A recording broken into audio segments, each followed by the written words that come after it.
Hello there, this is Ryan Slawinski, and unfortunately we're still on break from talking about Babylon 5, but don't fear, we are returning next week with our Season 2 premiere discussion, so make sure to tune in for that one. But in the meantime, we are giving you some of our Patreon episodes. That's right, Patreon. If you have not checked us out on there, come on, it's a new year, it's a new time. If you have the financial means or the incentive, it's a wonderful time. We have a group Discord that you can be a part of.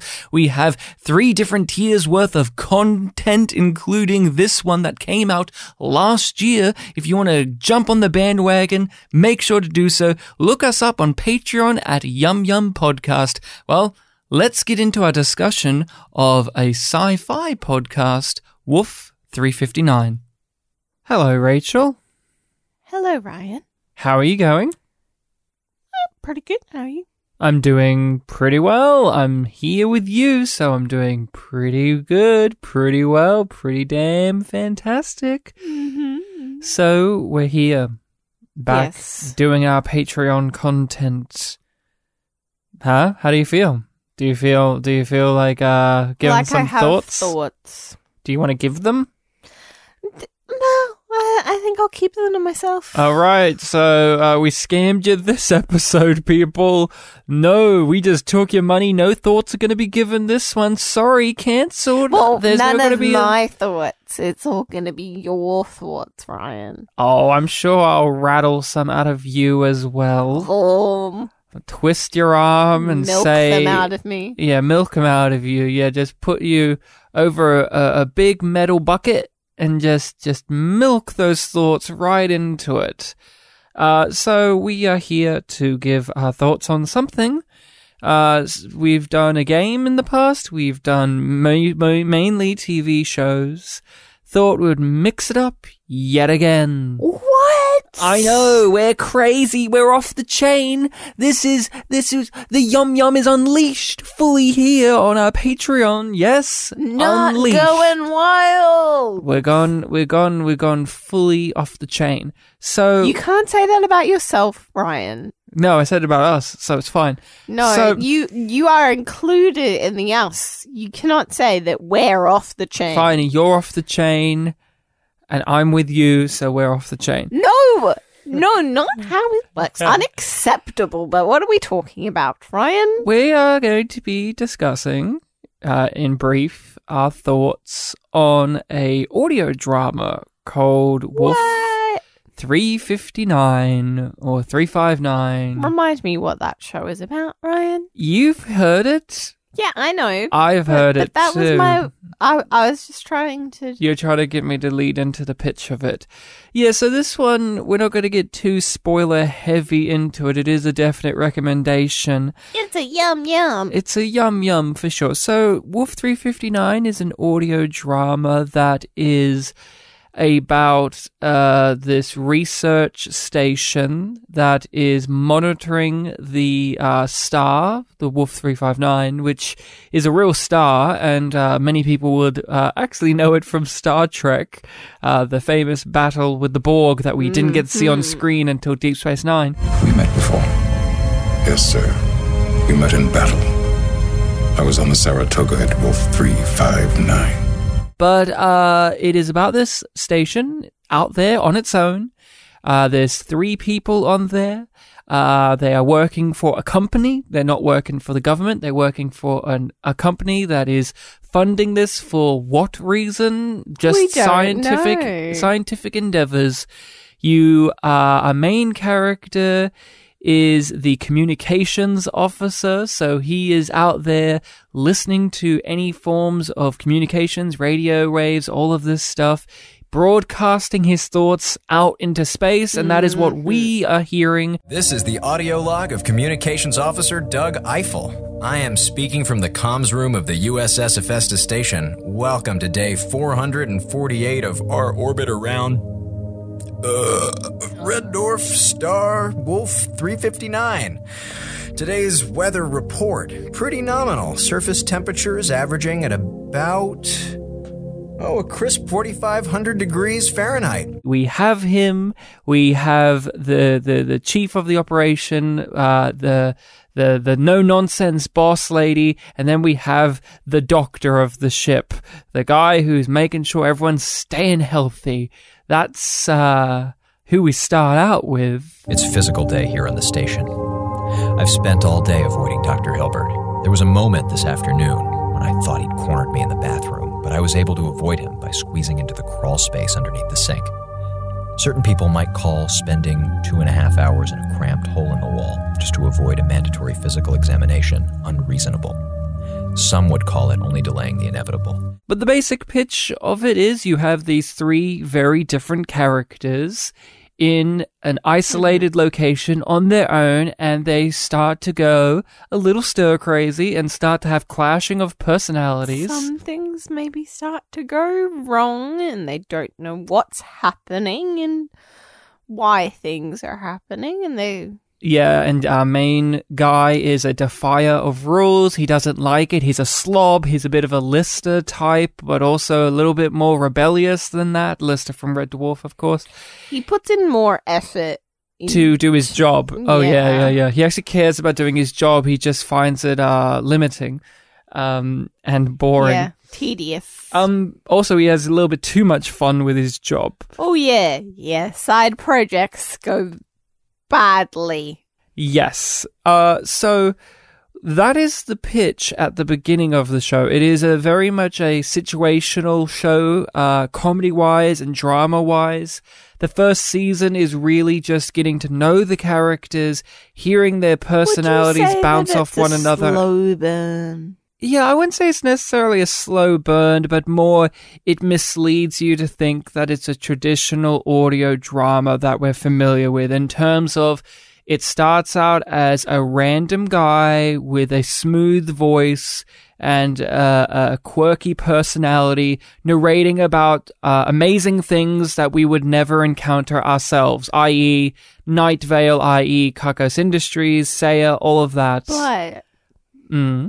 unlike at least some of those shows that you listed, there are other characters. That wasn't the thing that I was going to go for. Oh, there are plots?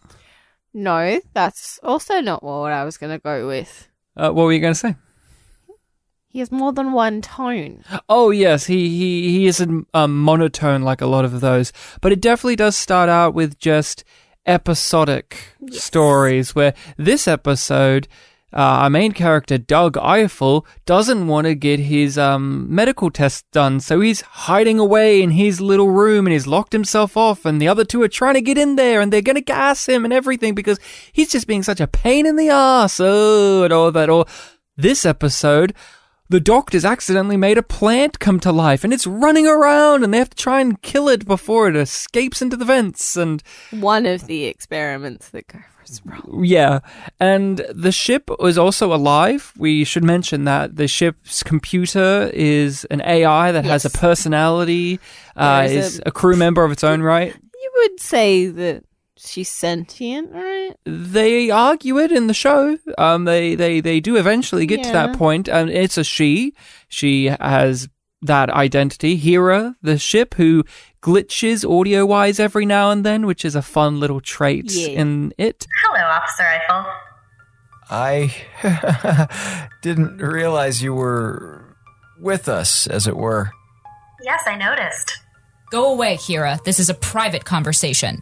No. If I'm going to be the subject of this little tete-a-tete, I'd like to have my tet in the mix. I want to hear what else Officer Eiffel has to say about me. I want to talk about relationship with the show and history. What is yours?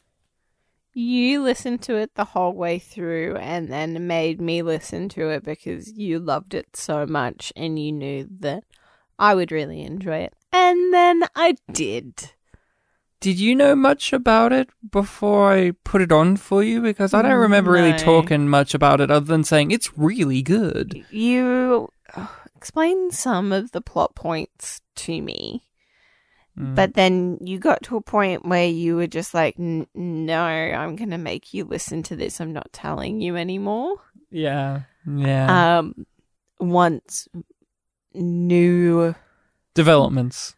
It was mainly when they introduced more characters into the stable and they became a part of the crew that you were like, nah.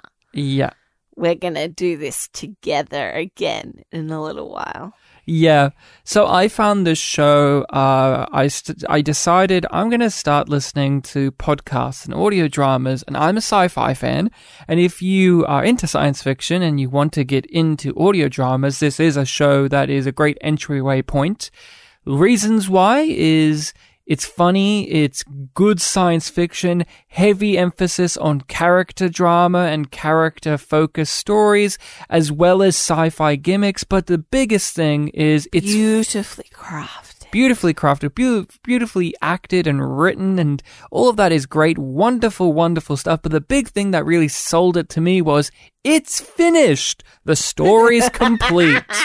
It's over. You can just listen to it from beginning, middle, and end, and you aren't going to be waiting to see if it comes back from an indefinite hiatus like a lot of sci-fi audio dramas that I've listened to after this. I really wanted to hear one that was complete. I wanted to see and hear what an audio drama story is when it's fully done, because I, again, haven't really listened to many audio dramas, especially in this current point, at that point, especially in this current age of storytelling. So I wanted something that I knew was finished, and this was one that was always flagged. Like, if you want a good sci-fi show and it's finished with good characters and good science fiction premise and stories, and it's got an atmosphere and it's funny, Wolf 359, and I just jumped in. What was the pitch that you gave somebody or saw about this show in relation to Chekhov's gun? Oh, this is Chekhov's gun, the show.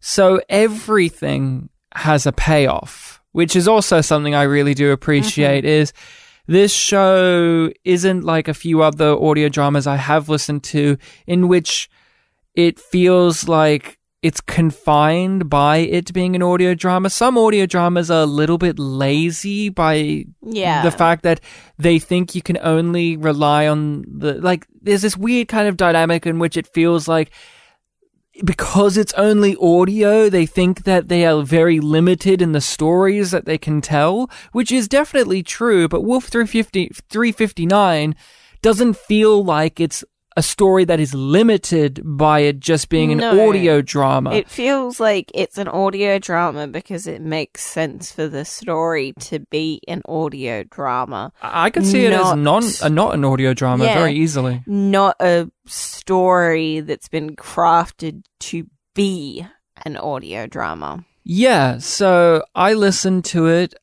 I was a little cold on it to begin with. It was this guy, Doug Eiffel, communications guy, smart-ass, quippy American type guy who's a bit of a dick, but not in a dude bro-y way, just in kind of a slightly annoying way. And then the show, I pushed through. I was like, okay, let's just keep listening to more. And you got more of these other two characters. In the first couple of episodes, you hear them on the intercom, but they kind of feel like, oh, is this going to be the show in which he's going to be monologuing and we hear about them and we can kind of hear them on the periphery. But before you know it, those two characters, the commander, Minkowski, and the doctor, Dr. Hilbert, take center stage along with Doug, and they are so good. That trio of characters play off of each other really nicely because you have the doctor, you have the commander, who are both rule-abiding, stick-in-the-muds, but in different ways. The doctor is far more cagey and a recluse and doesn't really like social interactions. He doesn't find them pertinent. While Minkowski, the commander, she's just trying to be a good leader, and she's aware that communication is key to that, but she fails at communicating with Doug, the communications officer, because he's such a prick. Listen to me, Doug. You're blowing this way out of proportion. Just come out and give us the toothpaste. I'm sure Dr. Hilbert will be able to synthesize a perfectly suitable substitute.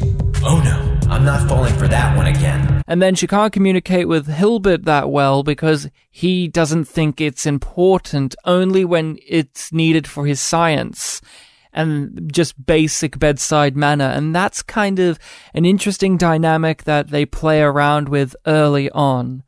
I would say, though, you gotta stick with the show, because it takes a few episodes to really let you know what the show is actually going to be, because it lures you in with it being like, we're a fun little comedy sci-fi show in which we're all just goofing around, where we have plot lines like Doug locks himself in his communications room because he refuses to get medical tests done because he's sick of being jabbed with needles. And they're responding in military ways to his goofiness, and it just becomes over the top, in which they're prepared to put sleeping gas in there, but he's made a makeshift breathing apparatus so they can't get him, and he has all of the toothpaste as well because they wanted to reduce the amount of toothpaste he has, and so he's stolen all of the and it's stuff like that at the beginning that's cute. And you're like, oh, that's cute. That's so cute and funny. Or like I said, there's the episode in which, Dr. Hilbert in the background, he's talking about how he's made this plant come to life and now it's mind controlling him to feed it more soil. And it's like, and slowly that becomes like a little plot in which it's like, the plant, now it's walking around. We better go get that plant. It could get dangerous. Hey, I know the plant monster isn't exactly Bambi's mom, but what harm has it really done? Can't we just let sleeping dogweeds lie? It chose to escalate hostilities, not me. It starts out with those little sci-fi, quirky comedy things that you would have seen in something like Red Dwarf or Hyperdrive. Mm-hmm. And I loved that. I loved that when I started listening to it. I love those type of little quirky stories. So you have a highlight for you of those kind of little Wolf 359 stories where they have like that little wacky premise. I know you didn't mind the one in which Minkowski accidentally gets drugged up and decides that they should put on the musical. She accidentally gets drugged up, and you find out that she is a big fan of Gilbert and Sullivan. Is Gilbert and Sullivan? Yeah. She likes Pirates of Penzance, so it's Gilbert Sullivan or Roger and Hammerstone. But you find out she's a big musical fan. You want to talk about that one a bit? Oh, I find it hard because reflecting upon so many of these things, I think about how they pay off. And I want to talk about how they set it up and how they pay it off, but we're not doing spoilers. So, in this episode, how does she end up getting drunk? Hilbert gives her some medicine because she's being too annoying. They want to sedate her. What's it actually do? Turn her into a frog? Nothing so elaborate. Just powerful sedative and narcotic. It will knock her out for the next 12 hours. Plenty of time for the talent show window to elapse and allow us to focus on our real work. Doctor, you can't solve all your problems by knocking someone out. People keep saying that, and yet my problems keep going away. Dog and Hilbert have a really great relationship too, because Hilbert via Doug does some nasty little tricks, like how can we make coffee? Can you do it with your science? He's like, oh yeah, but I'll have to steal this thing and do this scientific test and draw a sample from this, and that, you have that kind of dynamic too, which is neat. Yeah, they both really try and work within the system to get around the system. Yeah, with the limitations of what they've got, because they only have a certain amount of, stock of food and resources and whatever, because they're all out alone in space. But she gets injected with some goofy drugs that makes her very, truthful and silly. Yeah, and they're kind of... at the start, Eiffel is trying to abuse this for his own gain and get answers to things that he wants to know. And that's a storage room episode too. He wants answers about what's in all of these storage boxes. Yeah, took a lot of effort to get all of these things into space from Earth. Some of them were not allowed to open. He really wants to open all of them. And then in one of the boxes, so she gets into that armory as well. No, they're all in these boxes, I'm They're pretty all sure. in these boxes? So in the boxes, there's absurd things like, here's some rice. Okay, that's normal. Oh, here's a whole box of Russian nesting dolls. Okay, that's weird. Here's a box Why of... does this need to be here? Here's a box of nothing but letters. Okay, and then here's a box with a cannon inside of it. Okay. Yep. Here's a box that's locked. A huge, giant box that's locked, and it has a special code number on it. And it has a hole in which you stick your arm in it, and it's like, okay, what the fuck is this? I don't know what this is. And the computer won't answer what's in these boxes either. The computer knows but can't tell you. It's classified. Like, the computer wants to, but she can't. Like, literally, it's programmed that she can't talk about the boxes. And then it crescendos with the cannon. Because Minkowski is high and she's decided she wants to put on Pirates of the Penzance with the crew. And Hilbert's actually gotten into it at this point because he was left alone with her while Doug played around the boxes. And he's in the production. I love that touch. Like, this old scientist man who's like, this is my fault. I drugged her up, so I'll have to participate. Yeah, and it's also because trying to fight her delusion doesn't work. No, so he plays with it. And then she decides, for authenticity, we should use the canon in our musical of Pirates of Penzance. Well, in her, let's call it excited state, Commander Minkowski decided that a cannon would be just the thing to liven up the end of the second act of the play. So she decided to test it by drunkenly lighting the fuse and blowing a hole in the station's hull. Like you do. This is all very amusing too because she is a very straight-laced character. She's like the best character to me in the show because she's funny, she's quippy, but she's like a no-nonsense, I'm going to keep this all together. I'm trying to form order here with two people who really don't care about it in the way that I want them to. So it's fun to see her throw her hair down, get on top of a cannon and fire the cannon and blow up the fucking ship and let all the boxes fly into outer space. So the mysteries of those boxes is even bigger because it's like, oh, we can't even open them to find out what were in them and why they were here. But don't worry, dear listener of this episode, the show does not forget and does answer those questions about these boxes. And that is the amazing thing about Wolf 359.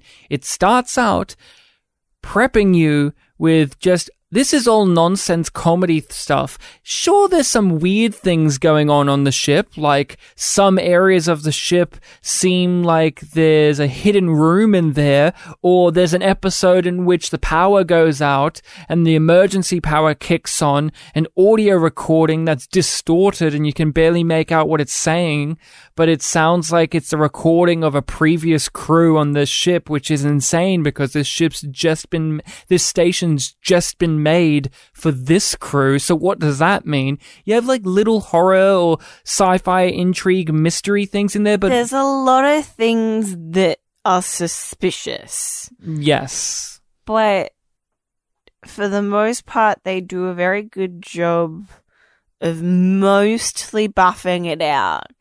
But there's always something that's left that snags in your brain of being like, but what about that thing? Yeah. But why? Like maybe they give a bit of an explanation, but it's like, no, that doesn't seem right. That doesn't make sense. That doesn't answer everything. Yeah. And you get like the fun little comedy asides, but what makes Wolf 359 work, especially within this medium, is even when it's high intensity drama in which we're getting crescendoing storylines or a silly story like this, every single episode is simple and to the point, and that doesn't mean the complexity is removed. One of my favorite episodes is filled with high-intensity drama, but the plot of it is someone stole a screwdriver. So intense. Someone stole a screwdriver, and that's a big deal. Because at that point in the story, nobody in the crew trusts one another, and they're afraid of someone being like a traitor or a killer, and someone stole a screwdriver means that you could kill me with that screwdriver. But it's still played for comedy, it's still fun, it's still levity, and you have all of these dynamics going on, but the plot is so simple. So focused. And so tightly written. Yeah, and I think that's what makes this show, in a way, work above other audio dramas that want to be super smart and super complex like a TV show, because I've seen so many throw too many complex things at you for you to focus on, because again, you are limited by the audio factor. You have to imagine what these people look like. You have to imagine what the ship looks like, or the environment, or the limitations. So when you do have stories be too far gone and with too many details thrown at you, you do lose the thread a little bit more. But Wolf 359 always manages to keep it simple enough whilst also rewarding you for remembering continuity, to remember setups that you didn't know were setups and stuff like that. It's a really well done show. Ready for my analogy for that? Yeah? It's like a complex knitting pattern.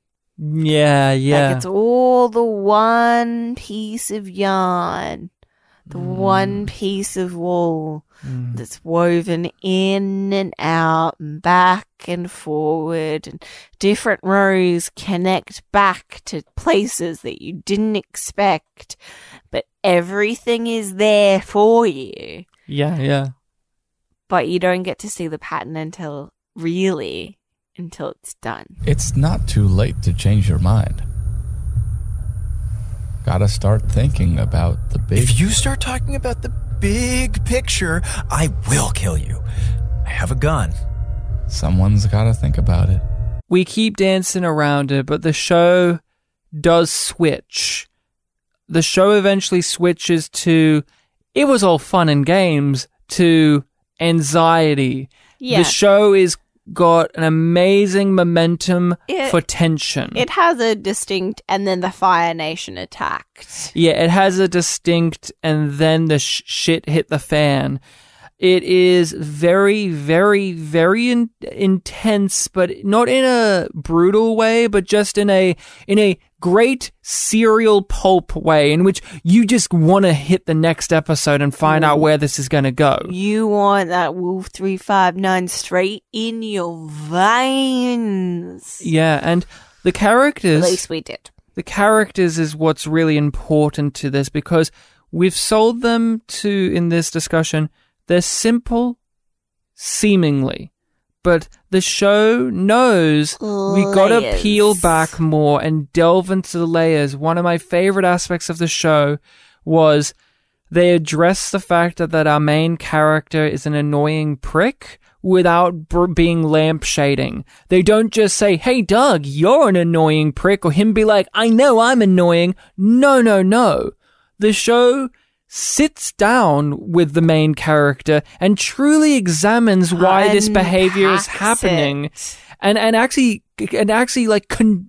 condemns it. Actually says, "Hey, you know what? That's not right. You shouldn't be doing this." And it always takes me. It really matters. It really matters that he is a dick, why he's a dick, and why he does or doesn't change. Yeah, and again, Minkowski. You find out why she's such a stick in the mud. You start to sympathize with her. You get where she's coming from. Hilbert. You understand all of these characters in such a deep way by the end of it. Like another character I really like is Hera, the computer. There does come a point in which, and we've seen this happen in some other sci-fis too, but the way that they do it here, it reminds me of Star Trek Voyager, honestly, in terms of there comes a point in which one of the main human characters reacts to her by reminding her she's a computer, thus she doesn't have a say. And that's like a really confronting thing in the show, because you, the audience, and you feel like you know the other characters, we all kind of feel like, yeah, here is the computer, but she's a person. She's got a right. She's a part of the crew. She's saved the day so many other times before. She's super smart, capable. She's an individual. But then you get a moment in which one of the other characters that you like and know and think about will just offhandedly just say, yeah, your computer though, kind of attitude. Basically, because we talked about this a little while back with Star Trek Discovery, in Star Trek Discovery, there was that moment in which Michael was acting as the captain, and Dr. Hugh Culber gave her his medical opinion, and she could not refute it, because there was no reason within her authority to refute it. So the writing lazily just had her say, okay, you can go now, because... Yeah. And it's similar in that way, but done well in terms of the character had no way to refute the logic and the reasoning behind what the computer character was saying. And so the only way to... An ad hominem attack when the definition doesn't fit. Yeah, so just shuts Hero down by just dehumanizing her, which is of course ironic because she's not a human, she is an AI, but it is a low move, and they're not afraid to make your characters unlikable in this show. Oh, that's something I really do love. When a show isn't afraid to make you not like their characters, but not to the point of you hating them enough to not want to listen. You can not like them and understand them. Yeah, and they are not cowards in Wolf 359. No. They like, this character did a horrible thing. Oh, we know that they did that, and we're not going to forget that. That's a thing that they did, and that was wrong. The writers are not going to forget it. And some characters won't forget it. Yeah, and it definitely kicks up into gear. The tension rises. The end of the first season, those final 2 episodes are like you're biting your nails and pumping your fist at the same time. It is the tension up, and it is truly something to behold. I love also in these type of things. I love in a sci-fi setting. I love a lonely location, like a colony, like a space station, just like a spaceship alone, like Red Dwarf. I love that atmosphere of you're all alone in the night. In space, no one can hear you scream. But this also has the joy of, it's a mixture of Alien, in which you have the shitty company, but also the mixture of Babylon 5, in which Earth is kind of shit, and they're not going to help you. You just have to break and bend the rules to suit what you have to do out here, or else you'll die in the vacuum of space. I love that, and I love, it can be a little tropey or cliched, but the location, aka the space station, the base, whatever, isn't what it seems. There's hidden rooms and secret recordings, and could there be someone secretly hiding on the ship that we don't know about? I love that type of stuff. I know it can be a little corny at times, but this show does that so well. Wolf 359 does that really, really well. Gets you with this atmosphere. Like, I'm not a big horror fan. I'm not saying Wolf 359 gets into horror, but there are episodes in which you get a cold sweat because the whole episode is like Doug is afraid of spiders, right? And they found a secret lab somewhere, and he's in a spacesuit, and a spider jumps out at him and crawls inside of his spacesuit.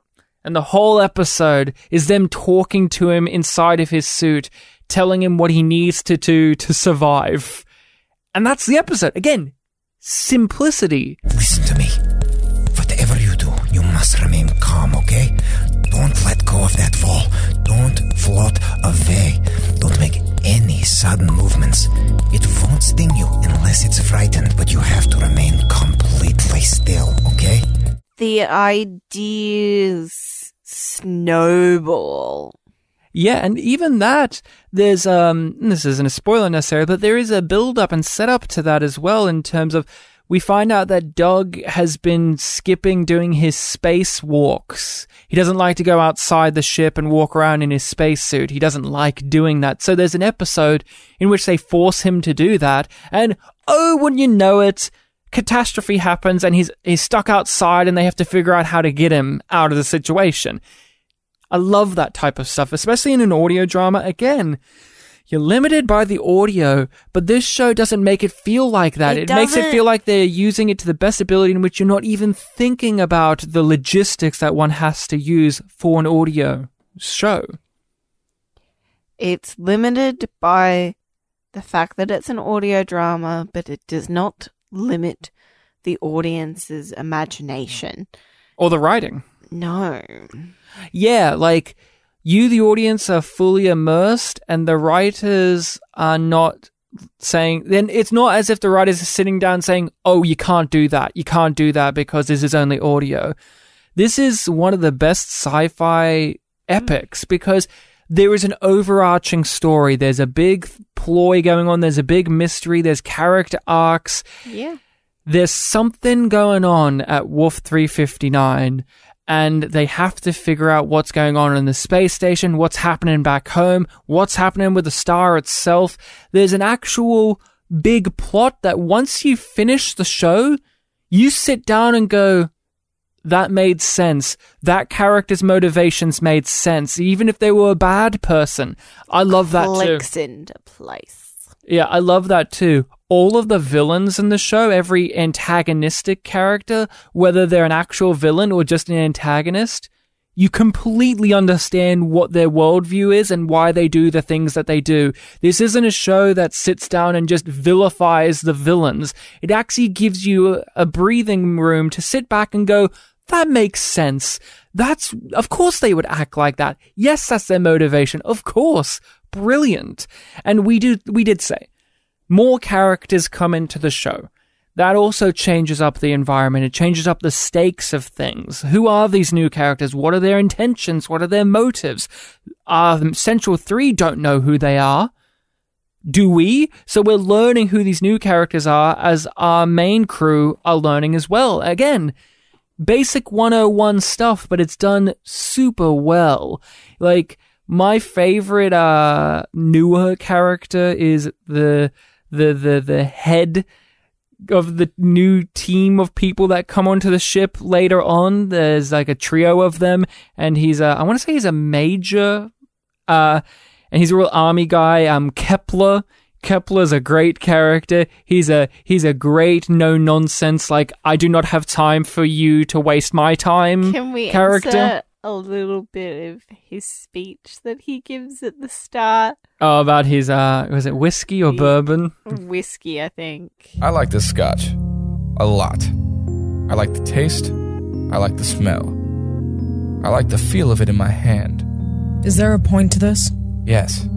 And you're missing it. Here's the thing. End of a long day at work, I want to have this bottle of whiskey.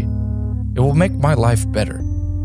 But if it started to get in the way of my work, I could get rid of it and things would be... well, they'd be more or less fine. I'd be sad, but life would go on. Again, the voice acting is great. The characters are really fun. And here's the thing. It's a funny show. It's an intense show. But the sci-fi premises that they build upon are really great stuff. Like, they delve into, is there alien life out there? They delve into, like, futuristic technologies, stuff in space. They deal with, like, the what is it to be human questions, obviously, with one of the characters being an AI. If you are wanting a good science fiction story with well-written characters, with stuff that actually pays off, with actual, like, time and energy put in from behind the scenes, because that's the thing I love too about Wolf 359. You listen to it and you can tell that they've thought about this.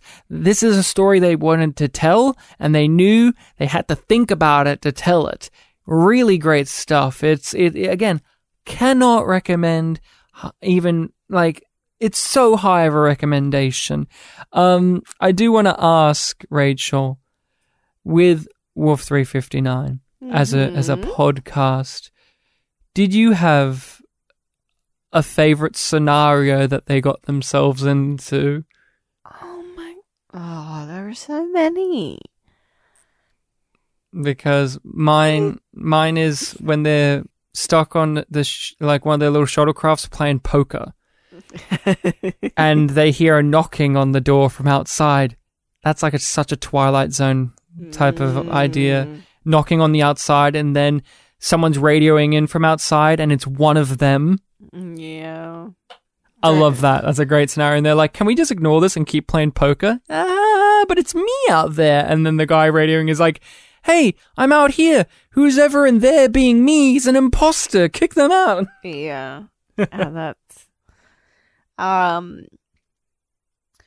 think one of the ones that I enjoy the most that I can remember right now, because it's been a couple of years since we listened through the show and my memory isn't as great as yours for these kind of things.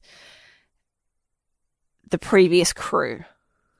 Yeah, they discuss what a previous crew, if there was one on there. They do a good job of giving you enough information without giving you all of it. It gives you the air of, was there a previous crew or wasn't there?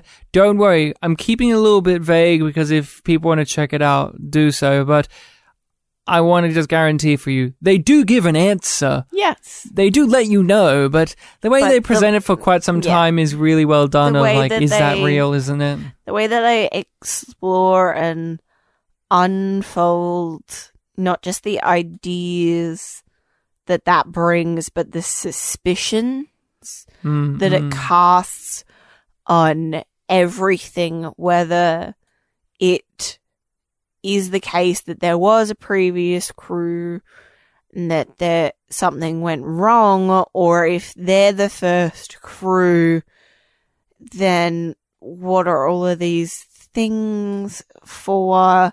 Why did this person say this thing? Yeah. Because as soon as they get the suspicion, it casts a different light on interactions that they had before they left Earth, mainly. Yeah. And one of the things that's interesting too is Doug, our main character, isn't an idiot.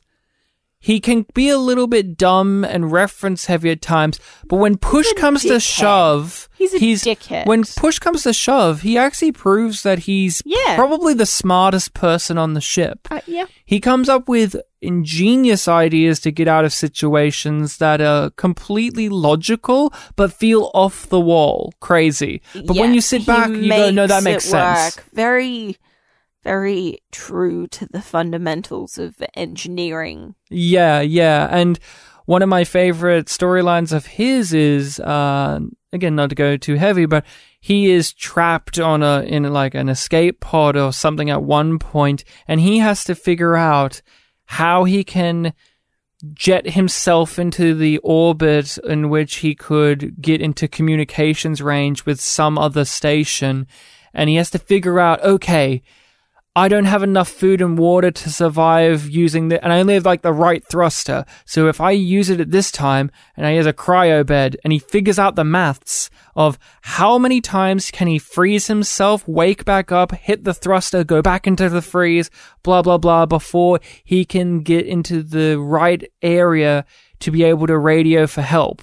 And that's a whole episode in which it's just him by himself talking to the logical version of himself. They do that too. I keep saying great job, but they do a wonderful job of utilizing the audio format in which he's talking to himself. You know, he's talking like, you know, not talking out loud crazy, but in his brain, he's negotiating with his logical side. And he's like, okay, what do I do? And his logical side's telling him, okay, this is what you got to do. Can you do this? And then they debate about, well, if I do this, and you feel like you're being taken along the ride so many times in which you're watching the characters problem solve. If you are also wanting a show that is about problem solving, Wolf 359 is the show for you. Wolf 359 is Chekhov's gun, the show, and problem solving. Some of the problem solving in this show, I sit back and marvel at because I could not imagine coming up with it. It's a masterpiece, baby. There's some situations that they save themselves and get themselves out of that I really thought, how do they pull this off? Like, they did it. Marvelous job, but wow, they really pulled this one off. Yeah.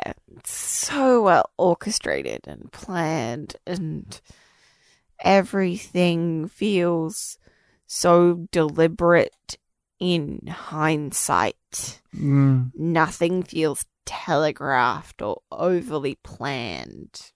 Yeah, and again, the show is simple. The music, very simple, non-intrusive. It's not telling you how to feel. Simple, but not standard. Yeah, the sound design is really good. You hear the metal doors open. You feel their feet slamming on the ship. You feel the punches. Oh, that atmosphere. Great sense of atmosphere from the sound alone, let alone all the writing. You really do get the sense that you're out there alone in the middle of space. Yeah. I'm trying to think. This is the only audio drama that I really would listen to on multiple occasions, like multiple times. This is one. There's others that I would perhaps, but then plan to re-listen to it. Yeah, this is a re-listen to show. This is one where it's actually rewarding to re-listen to it. And I don't think there are many audio dramas out there that I could truly say that about. Like, I don't think I could re-listen to Welcome to Night Vale anytime soon. I can't go back to the beginning of that show. We're not going to re-listen to St. Ulrich's Neighborhood Association. No. Like, so there are a lot of audio dramas, a lot of podcasts, unfortunately, do live in that world of one and dones. But a show like this is not a one and done. You could, and you'll get a great time out of it. But there's stuff that will linger in your brain, and you think, well, if I re-listen to it, will this be there? Yeah, like, I asked you when you were very clear that you wanted me to listen to it too. I was like, oh, well, do you want to just start from the beginning? Or I can listen to it and catch up to where you are, and then we can start listening to it together. And you were like, no, I'm going to finish it, and then we're going to listen to it together. Yeah. Because you were so clear that you would want to listen to it again. And I didn't want to stop and wait for you to catch up. No, you had no intention of doing that. You were like, no, we're just going to do it again. Yeah. And again, this show just knows what the fuck it's doing. Oh, yes. It all adds up. It all makes sense. When you find out what the larger picture is, the bigger picture of it all, it makes sense. It isn't a fucking Star Trek Discovery show in which it's a mystery box for the sake of it and they made it up as they went along. The star doesn't turn a different color because someone screamed real loud. No, it's not that. It's not stupid like that. This has silly little ideas that you think are silly, and then and that's the thing too. The show will present you with something silly, and you'll think, haha, that was silly. And then, I don't know, 30 episodes later, it will turn around and be like, hey, that wasn't silly, by the way. That was actually something we set up, and it actually led to something fucking cool. And I can't remember I think there's like 60 episodes. I haven't double checked. There's a decent amount of episodes. They have the episodes, and they have mini episodes in between some of them. I recommend just listening to everything that they've got on there. They're all fantastic. There are, in one season in between, they had all of these mini-sodes that were the backstories of all of our characters, and I loved those. Those were some of my favorites. There's actually a mini episode that's actually like 50 minutes long that is just literally an interview with the head of the company that sent them out to Wolf 359, and that's one of the best fucking pieces of entertainment I've ever listened to. Like, I would listen to just that episode alone in isolation outside of revisiting the show again. That's like one of my favorite episodes, and it's one that you could easily skip.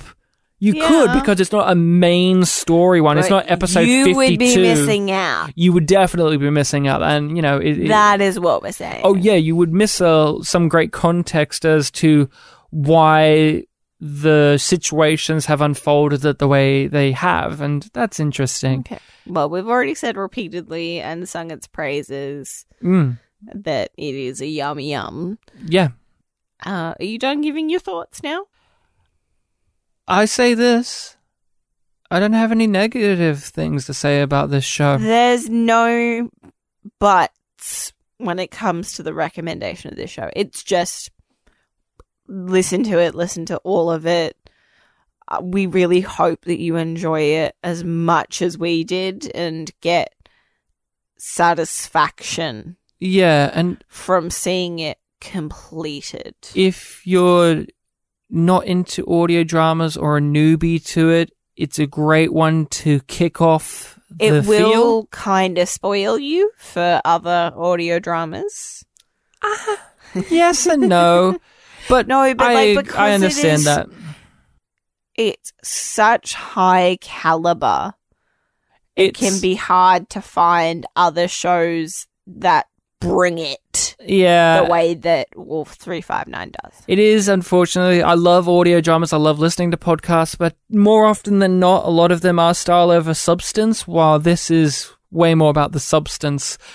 Again, if you are into audio dramas and you haven't listened to Wolf 359, well, this will be a walk in the park for you. Give it a go and give it a solid go, like Ryan was saying. Yeah. Other than that, I don't know if there's much else to say.